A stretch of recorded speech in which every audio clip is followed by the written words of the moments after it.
आपल्या आनंद शाळेत तिथं. आणि त्यानंतर जवळजवळ नाही म्हटलं तर माझा 8वी 9वी 10वी 3 वर्षाचा संपर्क शाळेसोबत होता. पण ह्या 3 वर्षात शाळेनं आम्हाला ज्या काही गोष्टी दिल्या त्या खरंच एक वेगळ्या लेवलच्या होत्या.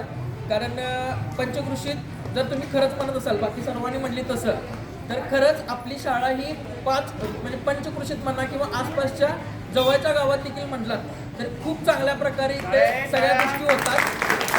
आणि ह्याच गोष्टी ज्यावेळेला आमच्या पालकांना कळाल्या त्यावेळेस त्यांनी माझं ॲडमिशन इथं पाठवलं की बाबा हा गावात न राहता बाहेर जाऊन शिकू दे. आणि तिथंच माझ्या आयुष्याला खरी म्हणलं तर कलाटणीचा जो वेळ होता किंवा जी गोष्ट होती की जिथं आपण एक काय तर प्रगती करू शकतोय. म्हणजे प्रत्येक असं असते की आता तुम्हाला सगळ्यांनी सांगायचं तरी पाण्याच्या डबक्यात माणूस बघताना फक्त तेवढंच दिसत असते त्याला, पण बाहेरचा समुद्र काय आहे हे बघण्यासाठी त्यांना खरंच आपल्या जो कम्फर्ट झोन असतोय त्याच्या बाहेर जाऊन काम केलं पाहिजे किंवा त्याच्या बाहेर जाऊन शिकलं पाहिजे, तिथून ज्ञान घेतलं पाहिजे.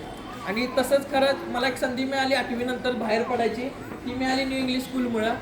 आणि ह्या शाळेत आल्यावरती पण ज्या गोष्टी मी शिकल्या त्या शिक्षणाच्या बाबतीत असोत, खेळाच्या बाबतीत असोत किंवा ज्या वेगळ्या ॲक्टिव्हिटी पण इथं ज्या व्हायच्या म्हणजे वार्षिक टेंट असायचे, वार्षिक संमेलन असायचं किंवा ज्या काही गोष्टी क्रीडा क्षेत्रात म्हणा किंवा शिक्षणाच्या बाबतीत पण ज्या ज्या गोष्टी नवीन करता येतील त्या गोष्टी आम्हाला शाळेला दिलेल्या होत्या.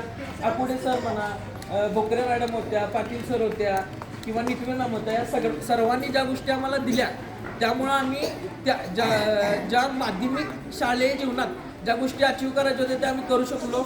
आणि 10वीत देखील चांगल्या प्रकारे आम्ही काम केलं. आता तुम्हाला जास्त काही सांगायला मला हे नाही वाटत कारण तुम्ही आता त्या एजमध्ये आहेत, तर तुम्हाला मी एवढं सांगेन की फक्त आत्ता जेवढं आहे शिका आणि खेळा. किंवा आत्ताच हे तुमचं दिवस अल्लडपणा करण्याचे बालपण एन्जॉय करण्याचे आहेत, तर ते बालपण एन्जॉय करा, चांगल्या प्रकारे करा आणि शिका. धन्यवाद.